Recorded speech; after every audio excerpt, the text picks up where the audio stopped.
د چا زوی یې؟ ښه. دا بیا دلته کاري دا پټاټې کرلې دي دا ګورئ ځوانان ټوله پر لګیا دي.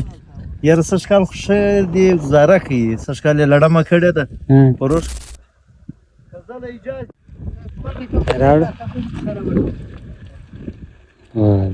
ته د پښین یې؟ دا ځوان بیا د پښین لګیا دی.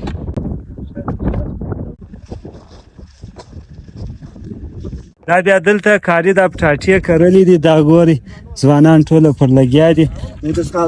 ښه دی د شکالزۍ دی. اجازه څنګه؟ شکالزۍ یې؟ نو شکالزۍ کې هم ډېرې مځکې وه هغه دې ولې پرېښې دی؟ ای نمبر یې ولیکل؟ ښه. د چا زوی یې معلومات ورته وکړه. د چا زوی یې؟ ښه. پی ټي آی والا؟ رکشې والا.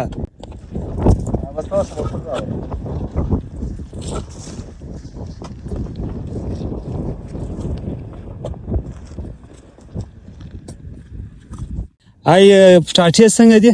یاره سږ کال خو ښه دې ګزاره کوي، سږ کال یې لړمه کړې ده. پروش کال خلکو ښې وې چې 100 ګونې یې کرلې هغوی 1500 پارسله پرې واخلو، ما خپله 1500 پارسله پرې واخلو. سږ کال 200 ګونې کرلې دي نو لړم یې کړې ده. لړم د وجې کوي څه داسې سره کمزورې شوې. پټاټې درته ښه دي؟ یار پټاټې خو د دې ځای پټاټې نو چپس د ځي بار نو کوله ګره روانه. ښه د دې ځای څه ځي؟ دې ځي سره روان. خو سره پټاټه ده. اوس د پنجاب نه راغلي 100 کیلو ګونۍ په 15000 روپیو ما پرون وکتل. دغه پارسل په 16000 دا ځای فرق دی. دې خو نو سیب هم دغه درې قیمتي دی، پټاټه هم دغه قیمتي ده، او بل د یخ علاقې کوم فصلونه چې هغه تر هر ځای چې دی زبردست دی. کاري وایي د دې ځای پټاټې چې دي هغه بهر ملکو ته هم ځي، د چپس دپاره خلک استعمالوي او ډېرې مشهوره دي د دې لوی بند پټاټې.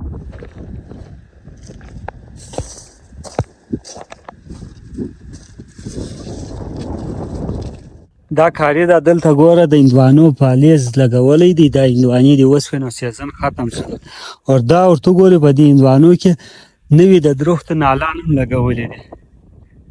دواړه کارونه یې یو ځای کړي دي. درخت هم ګټه رسېږي او هغه پالیز هم ګرو کېږي.